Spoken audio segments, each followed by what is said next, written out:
Money talkers, welcome to my channel money talks with Payal.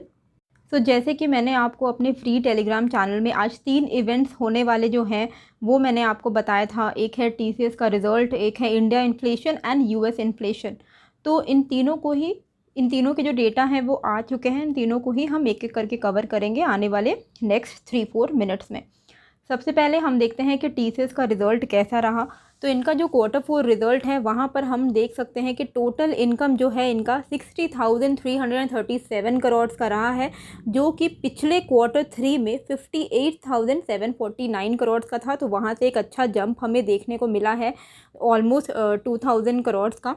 And पिछले साल इसी समय में Q4 में इनका 51,572 करोड़ का टोटल इनकम हुआ था। तो अच्छा खासा एक ग्रोथ हमें देखने को मिला है। टोटल एक्सपेंसेस की बात करें तो 38,000 करोड़ था पिछले साल और अभी वो इंक्रीज़ होके 44,000 करोड़ हो गया है।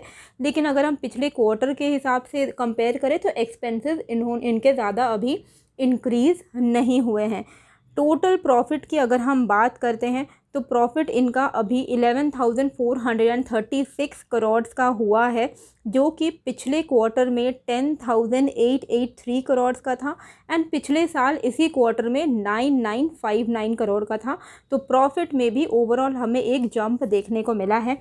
एंड अर्निंग पर शेयर की अगर हम बात करें तो अर्निंग पर शेयर इनका अच्छा खासा ग्रो हुआ है as compared to the previous year, यानी 26.85 से ग्रो होकर 31.14 हुआ है।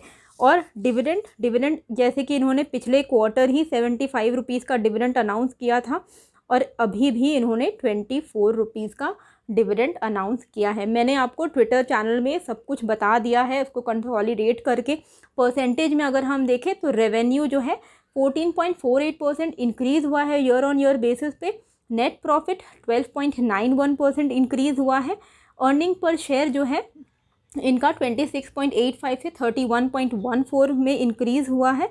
एंड फाइनल डिविडेंड इन्होंने 24 रुपीज़ पर शेयर का अनाउंस किया है। रिकॉर्ड डेट अभी अनाउंस नहीं हुई है। अब क्या ये रिज़ल्ट अच्छा है या बुरा, तो देखिए, अगर जो एनालिस्ट के हिसाब से जो एक्सपेक्टेशन थी उससे स्लाइटली मिस हुआ है, ठीक है, तो मतलब कि एन एनालिस्ट का जो उन्होंने जो अपने रेंज को डिटरमाइन किया था कि हाँ इतना इनका प्रॉफिट होगा, उससे थोड़ा बहुत ऑलमोस्ट फ्लैट टू इनलाइन इनका हम कह सकते हैं इन्होंने अपने रिज़ल्ट को डिक्लेयर किया है। ओवरऑल मार्जिन में 24.8% के आसपास इनका मार्जिन आया है। तो मार्जिन एक्सपेंशन नहीं हुआ है, जो कि हम ऑलरेडी जानते थे कि आईटी सेक्टर में मार्जिन एक्सपेंशन नहीं होगा। अभी ये साल थोड़ा आईटी सेक्टर के लिए थोड़ा दबाव भरा रह सकता है। तो ओवरऑल देखें तो इसका बहुत बुरा कोई रिज़ल्ट तो है नहीं, अच्छा ही रिज़ल्ट इसको हम बोलेंगे।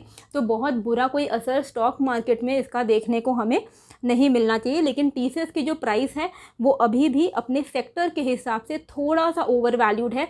तो थोड़ा बहुत करेक्शन हमें मिलना ही चाहिए ताकि हमारे पास एक अच्छा लेवल टू इन्वेस्ट हो जाए टीसीएस के शेयर्स में, ठीक है। अब बात करते हैं इंडिया का इन्फ्लेशन। तो हमें पता है कि आफ्टर पोस्ट कोविड इन्फ्लेशन से हमारा जो इंडिया कंट्री है वो काफ़ी ज़्यादा, हम सिर्फ इंडिया ही नहीं पूरे वर्ल्ड में ही इन्फ्लेशन की काफ़ी बड़ी प्रॉब्लम है, जिस वजह से कंटिन्यूसली आरबीआई अपने रेट हाइक्स की जा रही है। तो अभी ईएमआई हो गई है, महंगाइयाँ हो गई है, सब कुछ काफ़ी ज़्यादा बढ़ गया है। लेकिन अच्छी बात यह है कि इस बार जो हमारा मार्च का कोर सीपीआई आया है वो आया है 5.8%, जो कि फरवरी में था 6.1%। तो अभी हमारा जो इन्फ्लेशन है वो घट चुका है। एंड फूड इन्फ्लेशन भी घटा है, 4.79% का फूड इन्फ्लेशन आया है, जो कि पिछले महीने 5.95% था। यानी जो खाने पीने की जो महंगाई है वो भी घटी है। तो ओवरऑल इंडिया का इन्फ्लेशन डेटा अच्छा आया है, lowest in the last 15 month. तो ऑलमोस्ट पिछले 1 साल 3 महीने में अभी तक का जो इन्फ्लेशन डेटा आया है वो इस बार का सबसे लोएस्ट आया है। अब हम बात करते हैं यूएस इन्फ्लेशन की। तो यूएस इन्फ्लेशन भी कंसिडरेबली ड्रॉप हुआ है। 5% का यूएस का इन्फ्लेशन इन्होंने डिक्लेयर किया है, एक्सपेक्टेड था 5.2% एंड फरवरी का इन्फ्लेशन था 6%। तो 6% से डायरेक्टली 1% का यूएस में इन्फ्लेशन ड्रॉप हुआ है। तो ये एक पॉजिटिव साइन है। तो ओवरऑल अगर हम देखें तो तीनों इवेंट्स अच्छे ही निकल के आए हैं। तो बहुत बुरी मतलब इसका कुछ बुरा इम्पैक्ट मार्केट में हमें देखने को नहीं मिलना चाहिए। होप आपको ये जो वीडियो है अच्छी लगी है, कैसी लगी है मुझे कमेंट करके ज़रूर बताइएगा। एंड नए हो तो सब्सक्राइब कर दीजिएगा। मिलते हैं फिर एक नए वीडियो के साथ। Thank you.